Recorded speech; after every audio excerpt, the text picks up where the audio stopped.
Nampaknya daripada apa yang Prof cuba sampaikan dan juga nampak Prof telah berusaha keras untuk membina ISTEF ni daripada bermulanya perjuangan ISTEF sehingga berjayanya ISTEF pada ketika ini. Dan sebenarnya apa sebenarnya yang Prof nak lahirkan daripada ISTEF ni? Mungkin Prof boleh kongsikan kepada kita semua. Ya, Dr. Azrain, terima kasih ya. Kalau di peringkat ISTEF sebagai satu institusi, jadi saya bercita-cita dari awal dulu untuk menubuhkan satu institusi akademik yang boleh menjadi contoh tentang keindahan Islam itu sendiri dan kekuatan Islam itu. Maknanya keindahan itu dari segi profesionalismenya, dari segi ukhuwahnya, dari segi pencapaian gemilangnya, dari segi kasih sayangnya dan sebagainya lah. Jadi di ISTEF itu boleh kita pamerkan keindahan Islam sehingga bila ada orang datang ke ISTEF, orang boleh merasa, oh begini indahnya Islam. Ya, itu yang pertama lah. Brothers and sisters, Dr. Azim was asking me, actually when I developed ISTEF, established ISTEF, what do actually I want? The first one is to establish an Islamic academics, an Islamic institution, academic institution that can be exemplary, that it can portray the beauty of Islam through our ukhuwah, through our love and care, through our accomplishment, through our professionalism, through our akhlak and all that. Sama ada tercapai atau tidak setakat ini, wallahu alam, bergantunglah kepada penilaian masing-masing. Tapi paling tidak daripada pengalaman kita, ada yang orang datang ISTEF, dia kata, oh, bila datang ISTEF rasa sejuk saja. Saya tak tahu sejuk aircon ke ataupun sejuk apa ya. Mungkin sejuk hati lah kita harapkan ya, begitu ya. Bila orang datang ISTEF tu, uniknya ISTEF. Ada kita dengar ya, orang-orang yang bercakap sedemikian rupa. Tapi sama ada mereka boleh merasa ISTEF itu indah ataupun tidak sebagai sebuah institusi Islam, ataupun kita boleh portraykan keindahan Islam, itu kita boleh nilai lah masing-masing ya. Tapi hasrat saya sangat daripada dulu ya, sampai sekarang, kita berusaha untuk menjadikan ISTEF itu sebagai sebuah institusi akademik yang menjadi contoh, yang orang boleh rasa keindahan Islam, orang boleh nampak keindahan Islam itu ya, insyaAllah. Jadi kita bukan hanya bercakap, tetapi juga orang boleh merasai tentang keindahan Islam itu. Itu yang pertama ya. Tetapi untuk mencapai itu, pastilah kita memerlukan orang-orang yang ada di dalam itu. Ya, paling tidak orang-orang warga ISTEF itu patut mempunyai tiga sifat. Dan sifat inilah yang saya bercita-cita untuk bina di ISTEF. Sama ada dah tercapai ataupun belum, masing-masing boleh nilai dah ya. Yang pertama ialah nak bina dalam kalangan warga ISTEF ni manusia-manusia yang beriman, manusia-manusia yang berakhlak. Ya. Sebab tidak bermakna apa-apa kalau sekiranya orang rasa ISTEF ini boleh menjadi contoh kepada keindahan Islam. Dan keindahan Islam itu sebenarnya tak akan wujud kalau warga ISTEF sendiri tidak beriman dan tidak berakhlak. Jadi saya bercita-cita untuk membina orang-orang ISTEF, warga ISTEF ini mempunyai iman yang tinggi, mempunyai akhlak yang tinggi. Itu yang pertama ya. Sama ada tercapai ataupun tidak, boleh nilai diri masing-masing lah ya, terutama para pensyarah ni. Aku ni dah beriman tinggi ke belum, berakhlak tinggi ke belum. Itu yang pertama.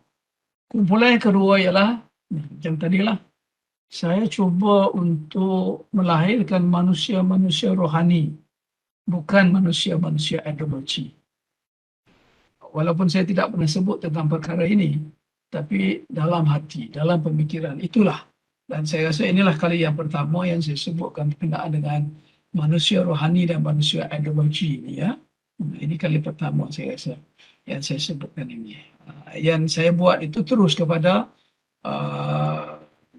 menggunakan pendekatan non-akomodatif, gitu ya, ataupun membina apa-apa bidang yang purely Islamic, ya, purely Islamic.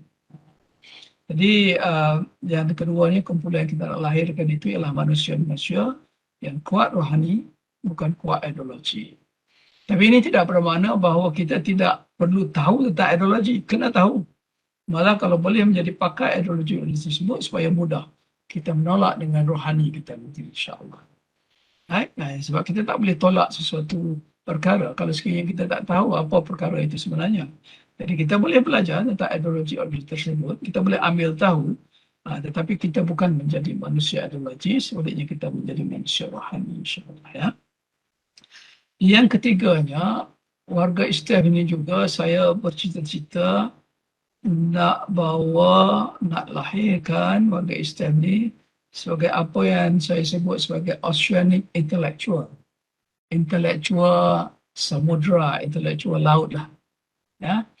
Laut ini kita selalu sebut, kita selalu terangkan bahawa oceanic intellectual ini dia seumpama laut yang menerima aliran daripada pelbagai sungai. Ada sungai yang bersih, ada sungai yang kotor. Yang masuk ke dalam laut, tapi dalam laut itu, laut boleh bersihkan.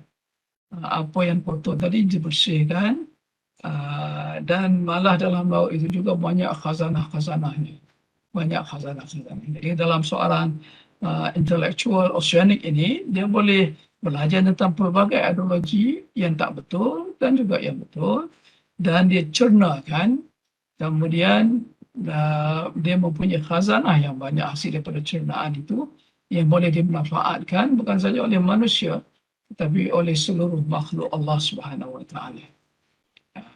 Dan orang oceanic intellectual ini sebelum mungkin kita mahu mereka berjuang secara Quranik, pasti sekali ya, secara Quranik maknanya berteraskan kepada Al-Quran dan Sunnah Rasulullah SAW dan menjadi orang yang encyclopedic, orang yang mempunyai banyak ilmu yang boleh menyelesaikan masalah.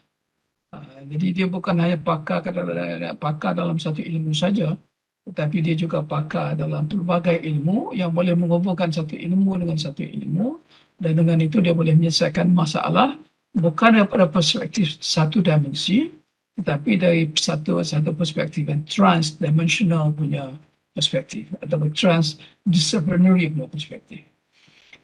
Jadi sama ada ini telah tercapai ataupun tidak, saya ingat yang ketiga ni belum pula. Dalam kalangan kita ni nak kata ada oceanic intellectual, saya nampak belum ada lagi. Saya sendiri pun tak jadi oceanic intellectual lagi kan. Berjuang secara Quranik, insya-Allah yang kita memang berteras, kita cuba berjuang dengan berasaskan Quran dan Sunnah Rasulullah SAW. Nak jadi orang encyclopedic, itu juga belum, sebab kita bukan oceanic intellectual. Sekelip belum, tetapi insya-Allah dia bawa bimbingan Datuk Syahir dan bimbingan semua pensyarah nanti, dan atas usaha-usaha kita, walaupun entah berapa puluh tahun lagi, kita harapkan bahawa akhirnya warga Istiaf menjadi oceanic intellectual ya, dan juga berjuang secara kronik dan menjadi orang yang encyclopedic yang boleh menyelesaikan masalah-masalah, bukan hanya boleh diagnose masalah tetapi boleh memberikan prescription kepada masalah-masalah untuk menyelesaikan masalah-masalah tersebut. Jadi itulah cita-cita yang besar. Sebahagiannya ada sedikit telah tercapai insya-Allah. Saya rasa kalau di Istiaf ni nak jadi keindahan institusi yang keindahan Islam, walaupun tak banyak, saya ingat 2-3% tu kita dah capai kot. Ya, adalah kalau kita dah capai. Tapi itulah, nak kata sampai 10%, saya rasa belum lagi. Jadi banyak lagi perkara yang kita perlu perjuangkan. Kemudian orang beriman dan berakhlak, saya ingat semua kita beriman insya-Allah berakhlak. Ya, ada orang yang sangat berakhlak, ada orang yang sangat tidak berakhlak. Bukan tak ada orang yang sangat tidak berakhlak. Ya, orang yang tidak berakhlak mungkin ada. Ya, akhlak ni macam-macam lah. Akhlak murid dengan guru, akhlak guru dengan murid, macam-macam lagi ya. Misalnya kadang-kadang tu akhlak itu kita tak sedar. Misalnya contoh. Para pensyarah telah menetapkan bahawa kuliah kita ini pada sekian-sekian hari. Ya, pada sekian-sekian hari. Kemudian pelajar minta, saya tak boleh hari ini, bolehkah tukar kepada hari lain? Jadi pensyarah-pensyarah pun berfikirlah untuk memenuhi permintaan pelajar itu dengan sebaik mungkin. Adjust itu, adjust ini, adjust itu, adjust ini, Sehingga akhirnya dibuatlah satu waktu. Dan waktu itu adalah mengikut kehendak pelajar, bukan mengikut kehendak guru. Ya, apa tak kena itu? Saya rasa itu tidak berakhlak dan tidak beradab. Sebab apa? Yang menentukan itu adalah ilmu, bukan murid. Ya. Yang menentukan itu adalah guru, bukan murid. Kalau murid, saya rasa guru di istana baik-baik. Dia cuba seboleh mungkin untuk memenuhi permintaan pelajar. Kerana apa? Kerana kasih sayang dah ada. Kasih sayang itu berasas kepada iman. Pertimbangan rasa dah ada berasaskan kepada iman, ya. Tetapi di pihak pelajar itu tidak berakhlak sangatlah. Sebab apa? Sebab tidak bersedia untuk mengorbankan waktu mereka dan mahu bersyarah mengikut waktu yang mereka minta.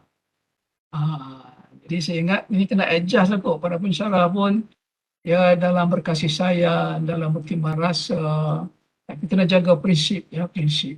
Ilmu itu dicari bukan mencari. Ilmu itu ditunggu bukan menunggu.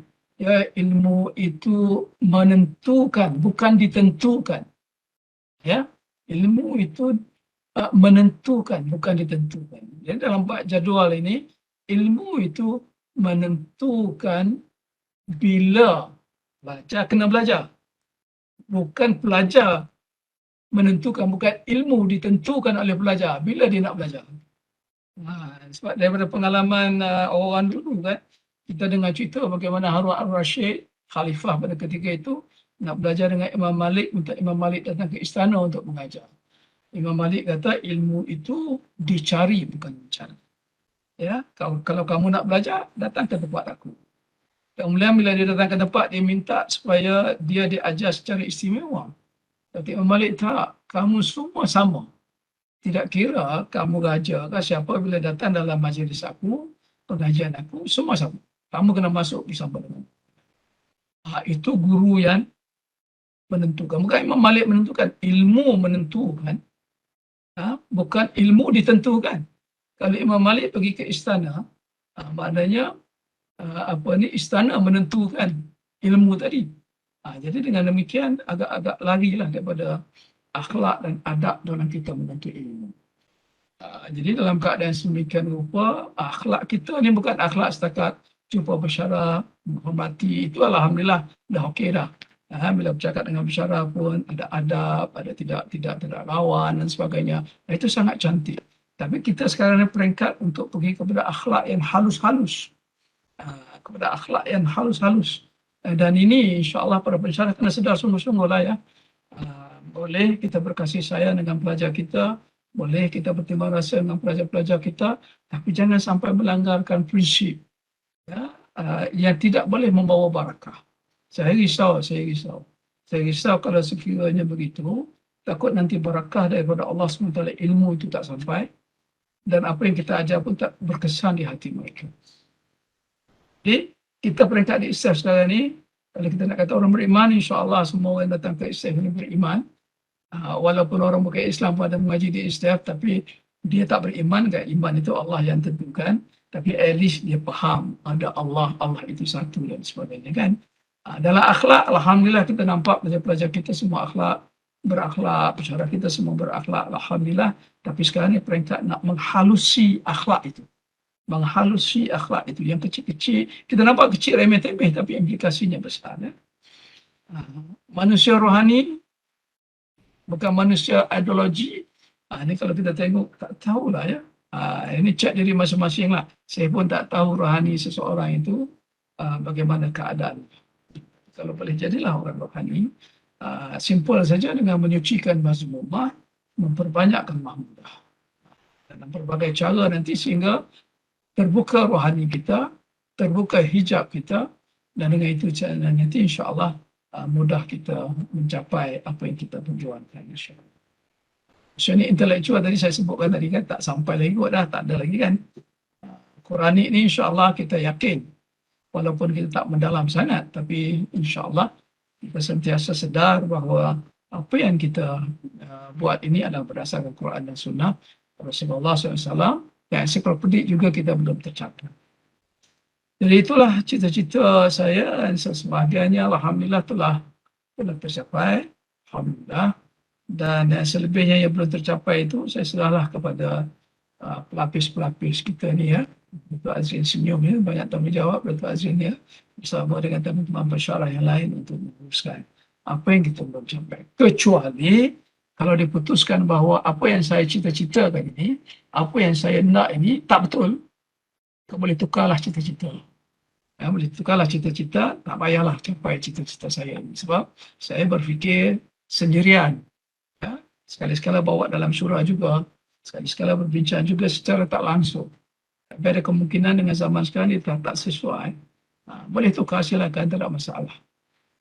Artinya cita-cita saya yang ada sedikit dah tercapai, yang belum tercapai itu bila ditukar, inilah. Tapi kalau fikir-fikir balik, nak tukar tu kan, kita nak jadi orang beriman dan berakhlak. Kita nak jadi apa? Nak jadi manusia yang macam mana? Nak tukar ke? Daripada menjadi orang rohani, sekarang jom kita jadi orang ideologi. Nak tukar ke? Rasa tak menasabah kan? Tak mau ke jadi oceanic intellectual? Sama Allah lah oceanic intellectual.